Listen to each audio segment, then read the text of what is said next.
Bedroom मध्ये एक body आहे.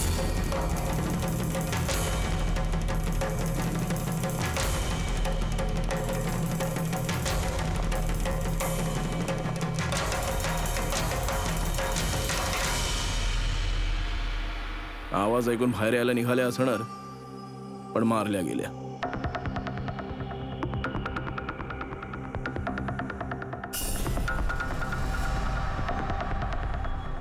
तिजोरीतून काय काय गेलं काही ठाऊक आहे का? सर 10 कोटीचे हिरे होते.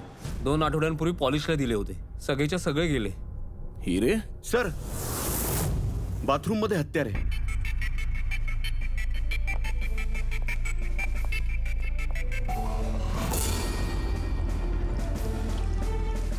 बहुतेक याच हत्याराने सगळ्यांना मारलं असावं.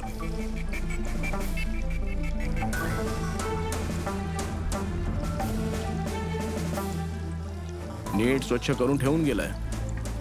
ते पण साबण लावून. याच्यावर ठसे मिळणं फार अवघड आहे. कोणी खतरनाक वाटतोय दया.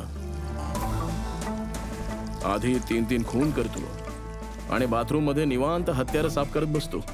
सायकोपॅथ. बरं, त्या हिऱ्यांबद्दल अजून कोणाला माहित होतं का? सर 3 जणांना माहित होतं. कोण कोण? या सांगतो मी तुम्हाला सर. एक सेठ साहेबांचा पुतण्या करुणेश, 2 एम्प्लॉई होते, सतीश आणि दुसरा माणिक. या सर तुम्हाला भेटवतो मी.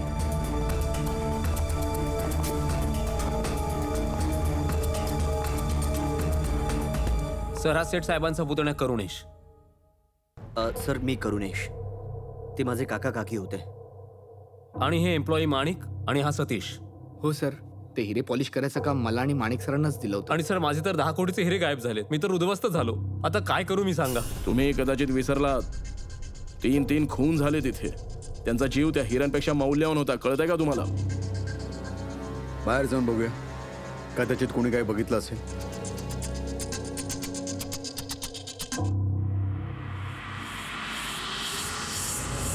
काल रात्रीचं सीसीटीव्ही फुटेज हवंय आम्हाला. हा कॅमेरा चालू आहे ना? होय साहेब, पण काल रात्री 2 ते 3च्या दरम्यान लाईट गेली होती साहेब. त्यावेळेचं तर काही मिळणार नाही साहेब, पण त्याआधी आणि नंतरचं सगळं मिळेल साहेब. 2 ते 3 लाईट गेली होती म्हणजे खूनही त्याच वेळेत झाले असणार. त्या दरम्यान तुम्ही कोणा अनोळखी माणसाला आसपास बघितलं होतं? साहेब, रात्री 2:30 वाजता सेठ साहेबांच्या शेजारच्या घरातून 4 मुलं गाडी घेऊन बाहेर गेली. तो फ्लॅट कोणाचा? ते प्रेरणा मॅडमचा. प्रेरणा मॅडम आणि त्यांचे मम्मी पप्पा तिथं राहतात. गेल्या आठवड्यात त्यांचे मम्मी पप्पा बाहेरगावी गेलेत आणि त्यांचीच गाडी घेऊन ती मुलं पळाली. होय साहेब, ते घाईत होते. घाबरलेली पण वाटत होती. आम्ही जास्त लक्ष नाही दिलं कारण लाईट गेल्यामुळे आम्ही थोडं गडबडीत होतो. त्या गाडीचे डिटेल्स असतील का? हो देतो ना साहेब. या मुलांना नक्कीच काहीतरी माहित असेल याविषयी. सगळ्यांना अलर्ट करूया. कुठे जातील पळून. सर, काही ऐकलं किंवा पाहिलं नाहीये, पण काल रात्री एक विचित्र गोष्ट घडली होती. साधारण तासभर तरी लाईट गेले होते. हो सर. जरा पॉश एरिया आहे. इथे लाईट जात नाहीत सहसा. म्हणजे लाईट आपोआप गेली नसणार. पुण्याने जाणून बुजून पॉवर सप्लाय कट केला असणार.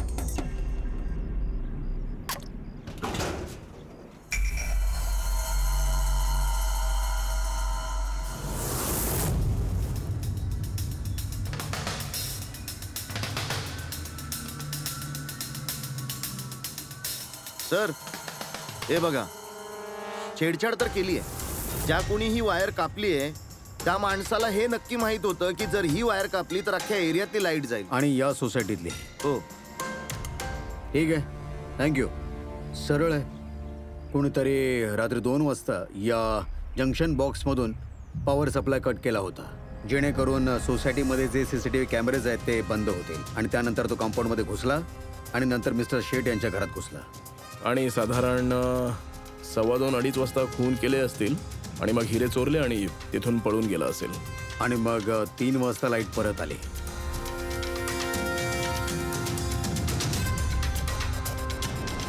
सर, तुमच्या थिअरीमध्ये थोडी गडबड वाटतेय. काय गडबड आहे? त्या तिघांचा मृत्यू 2 ते 3च्या दरम्यान नाही झालाय. काय? मग मृत्यू झाला तरी कधी? त्याच्या साधारण 1 ते सव्वा तास आधी, म्हणजेच 1:15 ते 1:15च्या दरम्यान. हे कसं पॉसिबल आहे सर? दया, त्या तिघांच्या बॉडीचं टेम्परेचर आणि बॉडीच्या आतल्या स्थितीवरून असंच वाटतंय की त्यांचा मृत्यू 1:15 ते 1:15 दरम्यानच झाला असणार. एवढंच नाही सर, हे मिस्टर सेठ यांचं घड्याळ. हल्ला झाला तेव्हा त्यांनी नक्कीच खुन्याचा वार आपल्या हाताने अडवण्याचा प्रयत्न केला असणार. एखाद्या धक्क्यामुळे त्यांचं घड्याळ बंद पडलं असणार आणि हे बंद घड्याळ वेळ दाखवतंय 12:55. 12:55. सर, जर मृत्यू 1:15 ते 1:15 दरम्यान झाला असेल तर खुनी त्याच्या आधीच आला असणार. पण बिल्डिंग मधल्या लाईट 2 वाजेपर्यंत सुरूच होत्या सर, आणि सीसीटीव्ही कॅमेरे सुद्धा सुरू होते. आणि बिल्डिंग मधली सिक्युरिटी सुद्धा चांगली आहे सर. आणि एक वॉचमॅन तर मिस्टर शेठ यांच्या फ्लॅट खालीच थांबलेला होता. आम्ही तर सीसीटीव्ही फुटेज सुद्धा चेक केलेत सर. 2 पर्यंत खुनी आत आलाच नव्हता. मग आला केव्हा? आणि मग खुन्याने मर्डर केल्याच्या 1 तासानंतर लाईट का घालवली असेल? फ्रेडे, हा फ्रेडे. असं? Very good sir. फ्रेडीने त्या 4 मुलांना पकडलंय. शहरातून बाहेर जाण्याच्या प्रयत्नात होते. वाशी ब्रिज जवळ पकडले त्यांना त्याने. Great work. चौघांना इथे ब्युरोमध्ये घेऊन यायला सांग.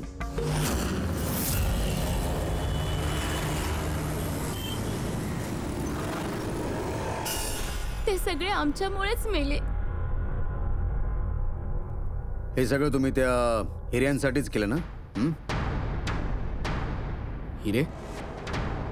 कुठल्या हिऱ्यांबद्दल बोलताय तुम्ही सर? हिऱ्यांबद्दल माहित नाही तुम्हाला? नाहीतर मग कशासाठी मारलं त्या तिघांना?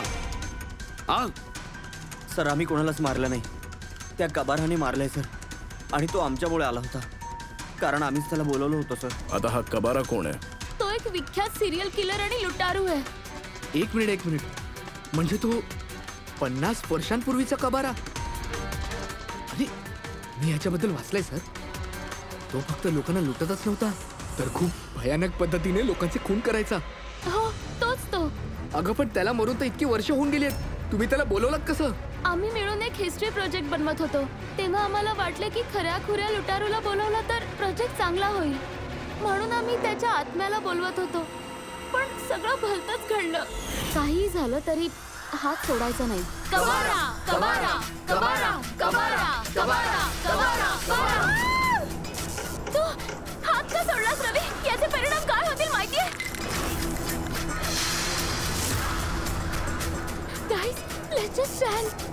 कबारा, कबारा, कबारा, कबारा, कबारा, कबारा, कबारा. सर, त्यानंतर धाड करून आवाज आला. आम्ही वळून बघितलं तर मागे कबाराची सावली उभी होती.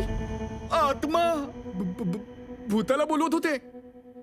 चुप चुप. भूताला बोलवतात आणि तुम्ही अडाणी आहात का? या असल्या गोष्टींवर विश्वास ठेवता? 50 वर्षांपूर्वी मेलेल्या माणसाचा आत्मा येतो, खून करतो आणि हिरे घेऊन गायब होतो. अरे, असं कुठे असतं का कधी? सर, ती सावली मी माझ्या डोळ्यांनी बघितली होती. त्याचं तोंड, कान, डोळे काहीच नव्हतं सर. किती वाजता पाहिलंस त्याला? सर, 2:05 पाहिलं. मी जेव्हा सेलफोनचा टॉर्च ऑन केला होता तेव्हा तीच वेळ होती सर. 2:05 म्हणजे लाईट गेल्यावर लगेचच. म्हणजे कोणी एकटा नव्हता, त्याचा एखादा साथीदारी होता. तो कबारा होता. हो सर, आम्ही सगळे खूप घाबरलो होतो, म्हणून तिथून आम्ही मोनिकाच्या हॉस्टेलकडे पळून गेलो. सर, मी तुमच्यापासून एक गोष्ट लपवली आहे. ॲक्च्युली त्या रात्री यांना घाबरवण्यासाठी मी प्लॅनचेटचं बोर्ड मुद्दामून हलवत होतो. बोर्ड पायांनी हलवला आणि मॅग्नेटच्या मदतीने बोर्डवर कबारा आणि ब्लड असं लिहिलं सर. सॉरी सर, पण ती सावली आणि तिचं भयानक रूप खरं होतं सर. तो कबाराचा आत्मा खरा होता. आता जे सांगतोय ते नीट लक्षात ठेवा. हे आत्मा वगैरे सगळं भंपक आहे. पंकज, या सगळ्यांच्या घरी फोन लाव. इथे बोलवून घे घरातल्यांना. त्यांना सांग इथे येऊन घेऊन जा यांना. अभिजित, या मुलांनी काही ना काहीतरी नक्कीच पाहिलंय. नक्कीच काहीतरी पाहिलंय. आणि जे काही पाहिलंय ना, त्याचा संबंध त्या 3 हत्यांशी आहे. शोध तर घ्यावाच लागेल. ती सावली होती कुणाची?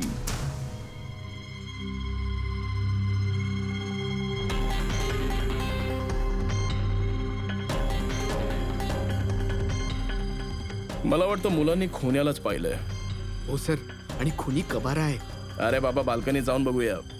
एक तरी पुरावा ठेवून गेलाच असेल तुझा कबारा.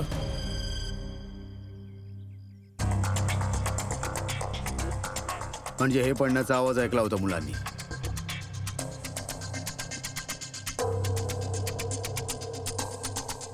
सर, ती सेठ यांची बाल्कनी आहे.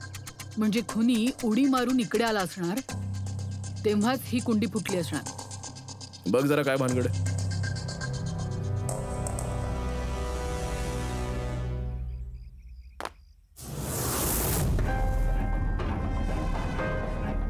सर, ठसे क्लिअर नाही आहेत, पण बहुतेक हे 7 नंबरचे बूट असावेत.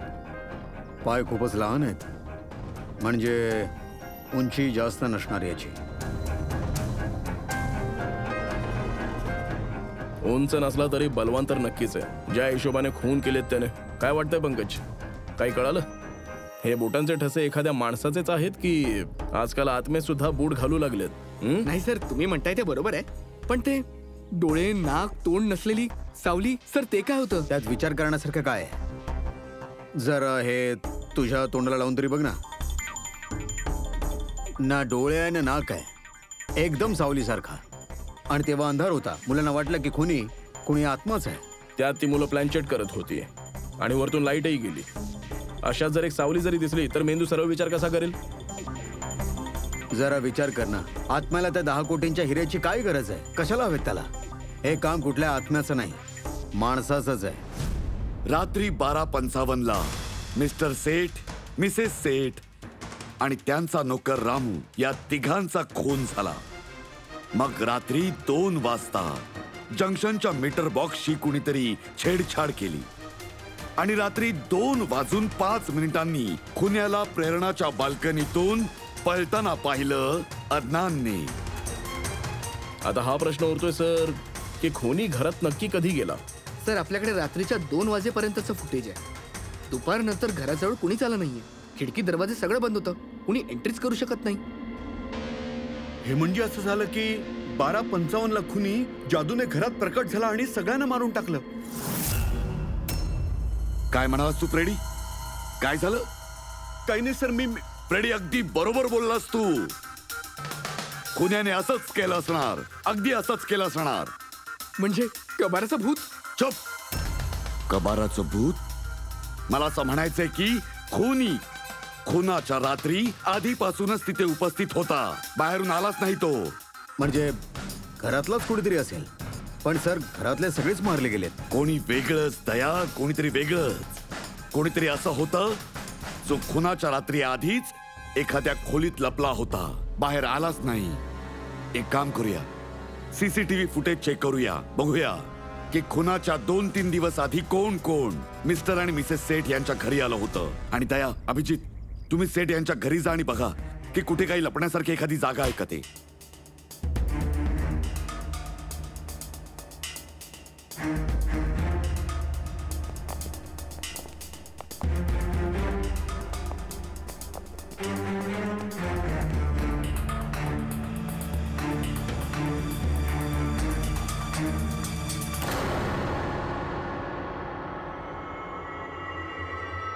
दया, त्या मुंग्या बघ जरा वर कुठे चालल्यात.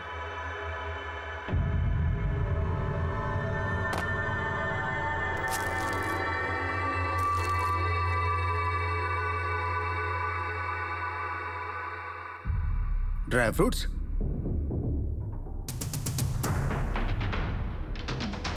ड्रायफ्रुट्स खात तिथे वर लपून बसला असेल. जागा पण चांगली आहे लपायला, संधीची वाट बघत. पण हा घरात घुसला कधी असेल?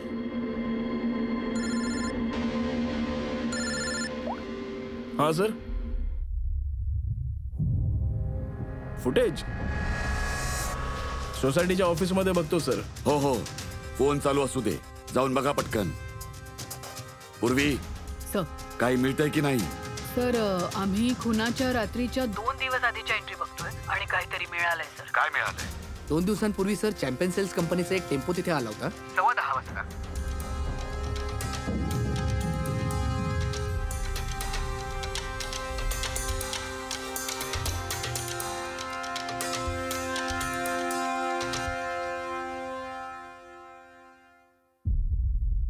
आणि सर त्याच्या दुसऱ्या दिवशी म्हणजे खुनाच्या 1 दिवस आधी चॅम्पियन सेल्सचा टेक्निशियन मिस्टर सेठ यांच्या घरी आला होता. 1 तासभर थांबला आणि मग निघून गेला.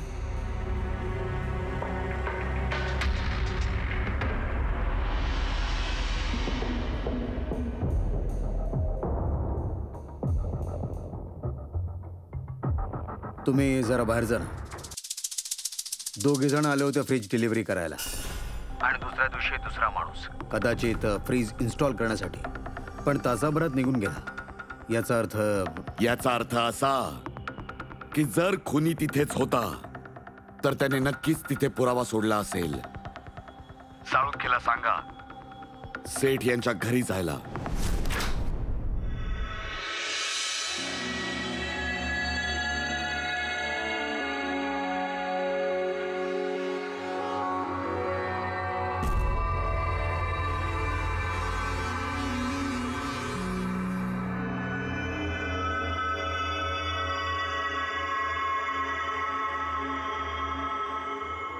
काही सापडलं का डॉक्टर साहेब? हो सापडलं. इलेक्ट्रोलाइट्स. इलेक्ट्रोलाइट? हो. सोडियम क्लोराईड, युरिया, ते सगळं जे एखाद्या माणसाच्या घामामध्ये असतं. अच्छा, याचा अर्थ हा जो खुनी आहे तो या फ्रीज मध्ये बसून घरात आला. जेव्हा डिलिव्हरी झाली फ्रीजची तेव्हा गपचूप फ्रीज मध्ये लपला आणि घरामध्ये घुसला. हो सर, काही दिवसांपूर्वी मी नवीन फ्रीज घेतला. कंपनीवाले डिलिव्हरी नंतर फ्रीज उघडून देत नसतात आणि 1-2 दिवसानंतर जेव्हा इन्स्टॉलेशन वाला येतो तेव्हा तो फ्रीज उघडतो. म्हणूनच मिस्टर सेठ आणि त्यांच्या घरातल्यांना कळलंच नाही की कोणीतरी त्यांच्या घरामध्ये शिरलेलं आहे. बरोबर. तो माणूस फ्रीजमध्येच लपून राहिला असणार. फ्रीजमध्ये त्याला उकडलं असणार, ज्यामुळे त्याला घाम सुटला आणि तो घाम फ्रीजमध्ये राहिला. परंतु साळुंखे साहेब, फ्रीजचा बॉक्स तर सील असतो, तर मग खुनी त्याच्या आत गेला कसा आणि आतमध्ये श्वास कसा घेत होता?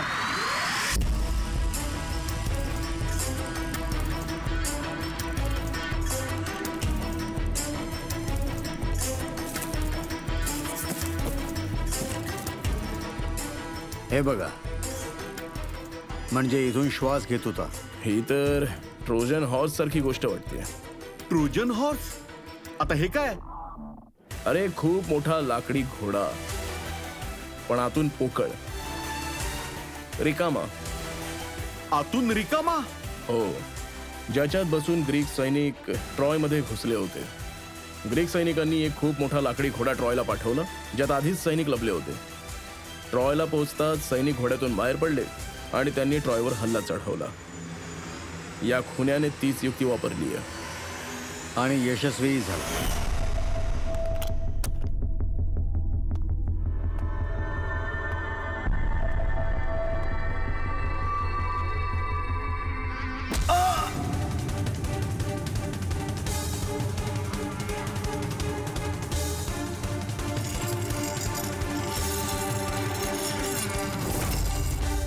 कोण आहेस तू?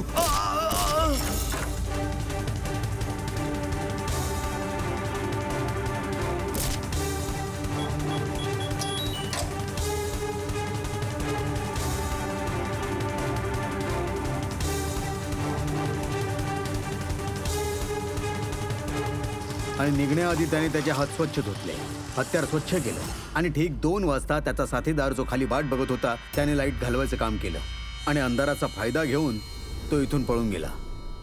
पळून जाताना तो प्रेरणाच्या बाल्कनीत गेला, ज्यामुळे तिथली कुंडी पडून फुटली.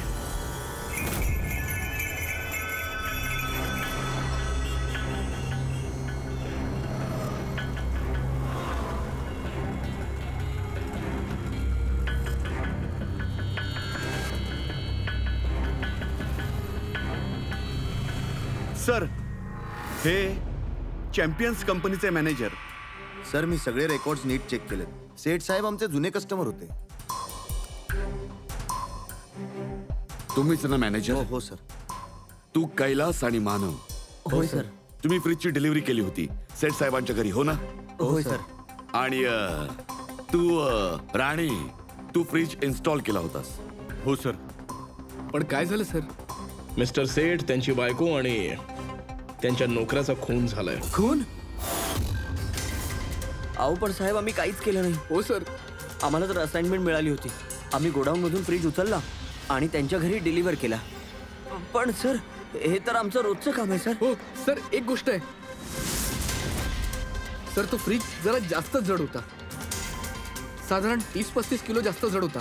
होय सर, याबद्दल आम्ही बोललो सुद्धा होतो सर. आम्हाला वाटलं की कुठलं नवीन मॉडेल आहे. सर मी या सगळ्यांचं लॉगबुक चेक केलं. दोघे 9 वाजता गोडाऊनला गेले होते आणि 9:30 वाजता फ्रीज टेम्पोमध्ये लोड केला आणि 10:15 वाजता यांनी तो फ्रीज मिस्टर सेठ यांच्या घरी डिलिव्हर केला होता आणि तिथून निघून गेले. या दरम्यान तर कोणी फ्रीजमध्ये शिरूच शकत नाही. म्हणजे जे घडलं ते 9:30च्या आधी घडलंय सर. सर हा खुनी रात्रीच फ्रीजमध्ये लपून बसला असणार. मिस्टर राणा, तुम्ही जेव्हा गेला होता तो फ्रीज इन्स्टॉल करण्यासाठी तेव्हा फ्रीजच्या पॅकिंगमध्ये तुम्हाला काही घोळ वाटलं का? काही जाणवलं वेगळं? कुठे काही फाडाफाडी झाली होती? हो जाणवलं सर, पण पॅकिंग एकदम खराब होतं. कार्टन आणि आतलं थर्माकोल पूर्णपणे तुटलेलं. उंदीर कुरतडतात ना तसं. मला जरा विचित्र वाटलं म्हणून मी फ्रीज चेक केला. पण फ्रीज एकदम परफेक्ट होता सर. कुठेही काही डॅमेज किंवा फॉल्ट नव्हता. म्हणून मी त्यांना त्याबद्दल काही सांगितलं नाही. नाहीतर त्याने फ्रीज परत पाठवलं असतं आणि कंपनीचं नाव खराब झालं असतं. थर्माकोल मोडून दरवाजात अडकवलं असणार, हवा आत यावी म्हणून. हो, त्या फ्रीजचं वजन 30-40 किलो जास्त होतं आणि बुटांचे ठसे मिळाले ते 7 नंबरचे होते. म्हणजे हा माणूस कोणी सामान्य उंचीचा नाहीये. म्हणून तर फ्रीजच्या आत सहज फिट झाला. मॅनेजर साहेब. हो सर. सेठ साहेबांच्या घरी जो फ्रीज पाठवला अगदी तसाच फ्रीज इथे मागून घ्या. ठीक आहे सर. डेचूला बोलवा.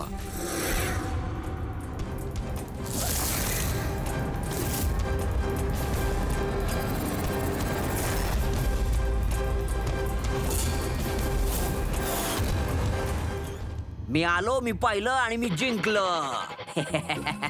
अरे वा, कसाच डेचू? आओ सर, एकदम कडक. क्या बात आहे. बरेच दिवसांनी दिसलास रे. सगळं काय ठीक चाललंय ना? आतापर्यंत सगळं टकटक चाललंय. आता तुम्ही इथं CID वाल्यांनी मला बोलवलंय म्हणजे नक्कीच काहीतरी मोठं मॅटर आहे. आता जरा नीट आहे. 3 खून झालेत आणि आम्हाला खात्री आहे की खुनी त्या फ्रीज मध्ये बसून लपून त्यांच्या घरात घुसला, त्या तिघांचा खून केला आणि पळून गेला. हे असल्या फ्रीज मध्ये? हो, अशाच फ्रीज मध्ये. अजून काय? आता तुला हा बस तसंच या फ्रीज मध्ये जायचंय, आत बसायचंय. सर, मला फ्रीज मध्ये कोंबताय? हो. आणि फ्रीजचा दरवाजा पण बंद करणार? अर्थातच. आणि तुला फ्रीज मध्ये बसून बाहेर पडायचा प्रयत्न करायचा आहे. कसा बाहेर पडशील दाखव आम्हाला. ते ठीक आहे सर. जरा ग्लासभर पाणी मिळेल का? हो आहे ना, फ्रीज मध्ये जा, बसून पी. ओठ. होय होय होय सर. चल ढेचू. आता खुन्याला ठेचू. पण जगला वाचलास तर कोंबतो स्वतःला.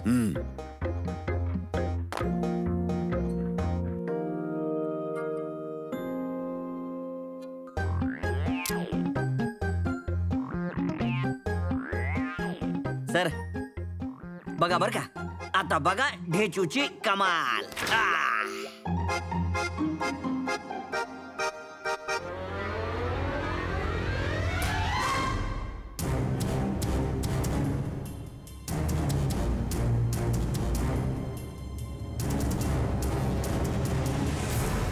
ढेचू, ढेचू, बाहेर यायचा प्रयत्न कर.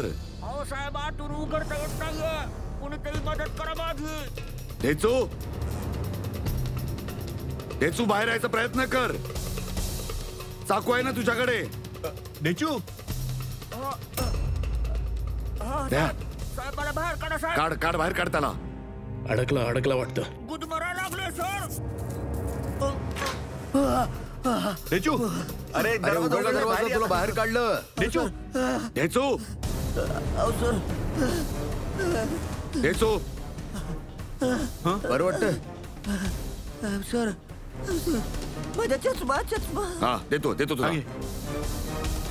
रेडी कॉफी पाच याला जा. मंडळ आभारी. मला वाटतच होतं काहीतरी गडबड नक्कीच आहे.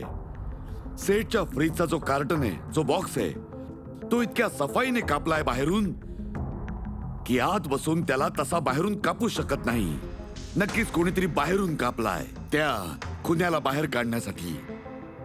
मग तो जो कोणी असेल सर, तो फ्रीजच्या डिलिव्हरी नंतर आणि फ्रीजच्या इन्स्टॉलेशनच्या आधी अशा वेळेतच आला असणार. देचो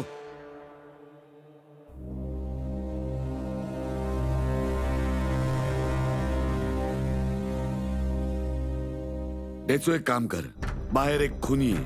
किरकोळ शरीरयष्टीचा आहे, 30-40 किलोचाच आहे, पण ताकदवान आहे. तुला अशा माणसाला शोधायचंय ज्याच्याकडे अचानकच ढीकभर पैसा आला असेल, जो तो जुगारात उडवत असेल, नाच गाण्यात उडवत असेल.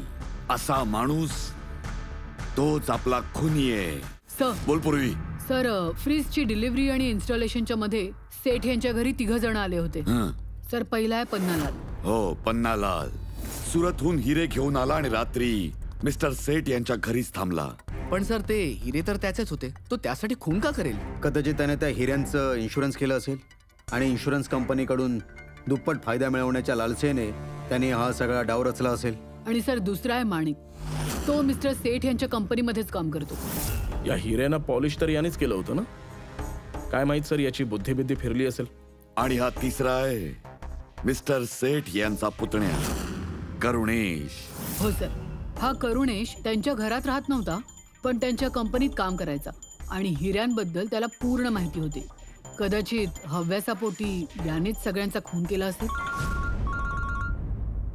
डेचू, हा डेचू बोल. साहेब एक माणूस आहे विक्टर. सर तो अगदी तसाच आहे जसं तुम्ही वर्णन केलं होतं. अगदी तसाच आहे बघा. आणि सर तेव्हा अगदी आरामात फ्रीज मध्ये मावू शकतो बघा. आणि सर अलीकडे काही दिवस झाले तो लईच मोठ्या मोठ्या बाता मारायला लागलाय. जणू काही त्याच्या हातात एखादं घबाडच लागणार आहे बघा, नाहीतर एखादी लॉटरी लागली असावी. सर तो एकदम सनकी आणि डेंजर टाईपचा माणूस आहे. असं म्हणतात की आधी तो सिरियल किलर पण होता. साहेब अजून एक सगळ्यात इम्पॉर्टंट गोष्ट, खून जर विक्टरने केला असेल तर आपल्याकडे जास्त वेळ नाहीये साहेब. एकतर त्याने देश सोडला असेल, नाहीतर मग देश सोडण्याच्या प्रयत्नात असेल. विक्टर तर प्यादा आहे, त्याच्या मागे डोकं कुणा दुसऱ्याच आहे. आणि हा विक्टर देश सोडून पळण्याच्या तयारीत आहे. पळून पळून कुठे जाईल सर? पळू दिलं तर ना. त्याच्या फोनच्या लोकेशनवरून शोध घेतो कुठे लपून बसलाय ते. बिना पगाराचं लय काम करावं लागतं. काय नाही साहेब. साहेब हे तर कुठेतरी आहे ना? हो डेजू, त्याच्या मोबाईलचं लोकेशन तिथेच आसपासचं दिसतंय. फोन करून तो तिथेच कुठेतरी लपून बसलाय. ठीक आहे.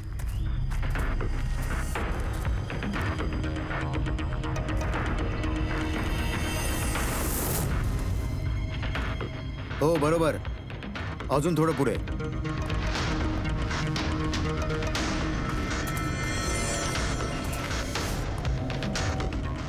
पंकज सापडला.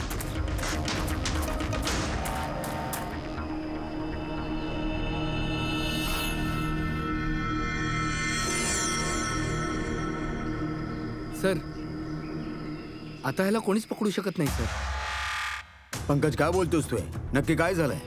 साहेब मेला तो. एक शेवटचा दुवा होता, तो पण निसटला. कसा काय मेला? सर डोक्यात कोणीतरी दगड किंवा जड वस्तूने आघात केलाय सर. आणि मरूनही बराच वेळ झालाय सर. बॉडीला दुर्गंध सुटलाय. बॉडीची अवस्था खूप वाईट आहे सर. ठीक आहे पंकज, ॲम्ब्युलन्स मागव आणि तुम्ही निघा तिकडनं. Okay sir. चल. ओके. आपलं काम होताच त्याचा जीव घेतला आणि बॉडी जंगलात लपवून ठेवली. सर त्या 3 खुनांनंतरही विक्टरच्या मोबाईलचे लोकेशन आहे तिथेच दिसतंय. अच्छा, कोणी मग कोणी केले असतील खून? तो पन्नालाल, माणिक की करुणेश? पन्नालाल, माणिक की करुणेश? हा बोल साळुंखे.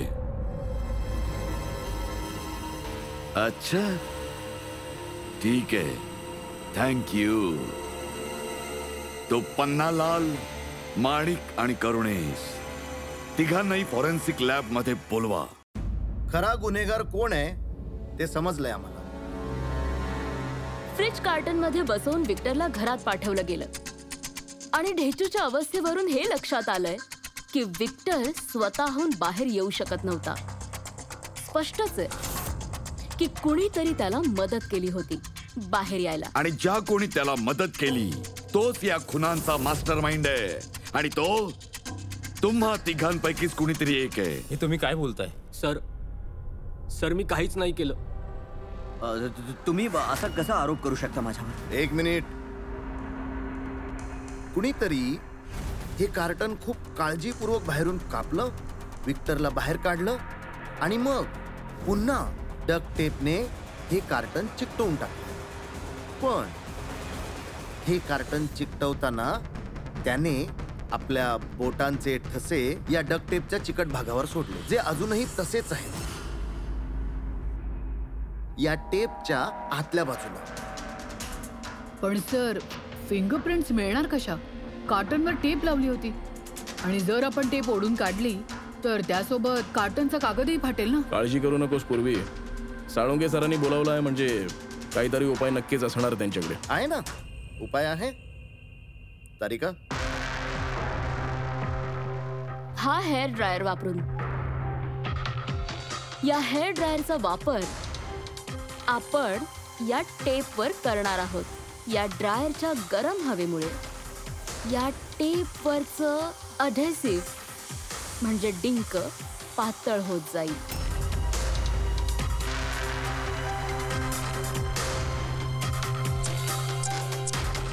हे बघा, फिंगरप्रिंट्स अगदी स्पष्ट दिसतायत. अरे वा तारिकाजी, कमाल केलीत. फिंगरप्रिंट्स अगदी स्पष्ट दिसतायत. हो, आता फक्त यांच्याशी मॅच करून बघायचे.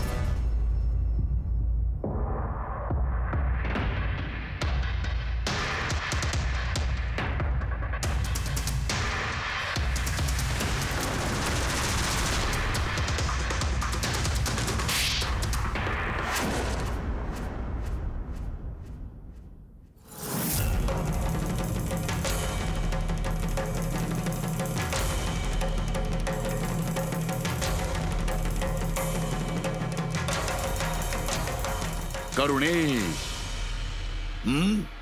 होय, मीच केलंय. मला त्या हिऱ्यांचा मोह झाला होता आणि मला हेही माहित होतं की काकू एक नवीन फ्रीज आणणार आहेत. आणि तेव्हा मला एक आयडिया सुचली. मी त्या फ्रीजला ट्रोजन हॉर्स सारखं यूज करून विक्टरला घराच्या आत पोहोचवलं. विक्टरला तर मी हिऱ्यांचं आमिष दाखवलं होतं. मग तो रात्रीच गोडाऊन मध्ये जाऊन बसला आणि संधी मिळताच काकांचं नाव असलेल्या फ्रीजच्या बॉक्स मध्ये जाऊन बसला. आणि डिलिव्हरी नंतर तू त्यांच्या घरी गेलास आणि विक्टरला फ्रीज मधून बाहेर काढलंस. त्या रात्री मी काकांच्या घरीच थांबलो होतो.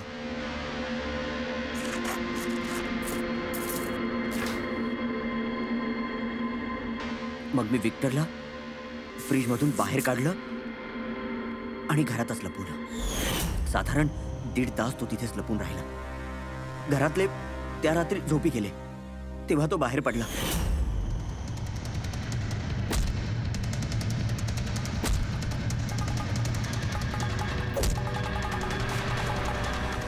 सगळ्यांचा खून केला आणि मग तो हिरे चोरून मी पॉवर कट करायची वाट बघू लागला. असं म्हणूनच विक्टरला हत्यार आणि हात धुवत बसायला वेळ मिळाला, कारण तो लाईट जायची वाट बघत थांबला होता, हो ना? हो. मग मी विक्टरला माझ्यासोबत घेऊन गेलो.